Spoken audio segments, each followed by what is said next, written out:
शिवबाची माता भाग्य कोणते अजून नवी स्वराज्याची पताका कभी अभिमानाने डोलते. ऐका लक्ष देऊन मी जिजाऊ बोलते. उपस्थित माझ्या प्रिय देशाच्या उद्याच्या उज्ज्वल भविष्याला तुम्हाला त्या काळाची परिस्थिती काय सांगू. आपले स्वराज्य गुलामगिरीच्या वेळेत पूर्णपणे अडकले होते.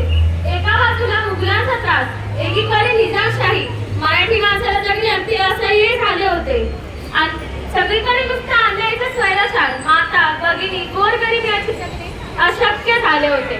पण म्हणतात ना की परमेश्वराजवळ प्रत्येक गोष्टीचा न्याय असतो आणि खरोखरच साक्षात माता भवानीची आमच्यावरती कृपा झाली आणि आमच्या पोटी तेजस्वी तळपदार असे पुत्ररत्न म्हणजे आमचे बाळ शिवाजी जन्माला आले. मी शिवबाच्या बालपणापासूनच मनात एक विचार पक्का केला होता की मला या गुलामगिरीच्या बेडीतून स्वराज्यातील रयतेला मोकळा श्वास स्वाभिमानाने घेण्यासाठी शिवबांना मला घडवायचे होते. तर स्वराज्याचा पोशिंदा मला घडवायचा होता. चातुर्य, संघटन, पराक्रम, घोडेबाजी, तलवारबाजी, गनिमी कावा व स्त्रियांना सन्मान कसा द्यावा असे राजस्व गुणांची बाळकडू दिली. नागरिकांची हाल अपेक्षा जीवन या सर्वांची जाणीव शिवबांना मी स्वतःहून घेऊन दिली.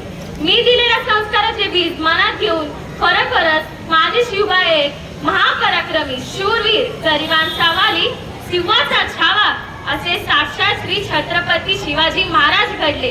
आणि विद्यार्थी मित्रांनो, तुमच्या या पिढीला मला एकच सांगायचे आहे की आधुनिकतेची तुम्ही नक्कीच कास धरा, पण आपल्या संस्कृतीचा, संस्काराचा ऱ्हास होईल असे वर्तन तुम्ही कधीही करू नका. तुमच्या आई वडिलांची सगळी स्वप्न तुम्ही अपार कष्टाने पूर्ण करालच. आणि माझ्या लाडक्या मुलींनो, तुम्हाला तुमच्या या जिजाऊ माऊलीचे एकच सांगणे आहे की स्वतःचे अस्तित्व निर्माण करा. जगातील प्रत्येक मातेने आमच्या संस्काराचे बीज स्वतःमध्ये प्रेरित करून प्रत्येक घरात शिवबा घडवावा. जय भवानी.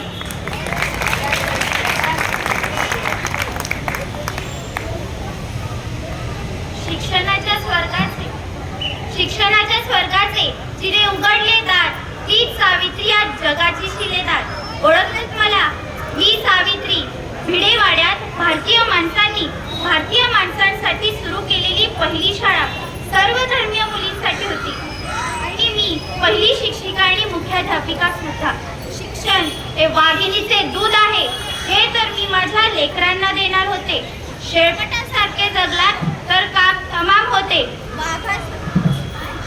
वाघासारखे जगलात तर नाम होते. कार्य खडतर होतं, जोखमीच होतं, पण शिवरायांच्या मावळ प्रांतातील मावळ्यांचे आम्ही देखील वंशज होतो. घाबरणं किंवा कच खाणं आमच्या रक्ताला मानवणारं नव्हतं. शेठजींनी मला सांगितलं, सावित्री, आपल्याला खूप लोकांच्या डोळ्यातील अश्रू पुसायचे, त्यांच्या डोळ्यात स्वप्नांची नवी फुलबाग फुलवायची. त्यांना माणूस म्हणून उभं करण्यासाठी त्यांना आधी शिक्षण दिले पाहिजे. त्यांच्या आजवरच्या दयनीय अवस्थेचं, दुःखाचं एकमेव कारण म्हणजे त्यांचं अज्ञान. शिक्षणाने अज्ञान दूर होतं व माणसामध्ये प्रचंड ऊर्जा निर्माण होते.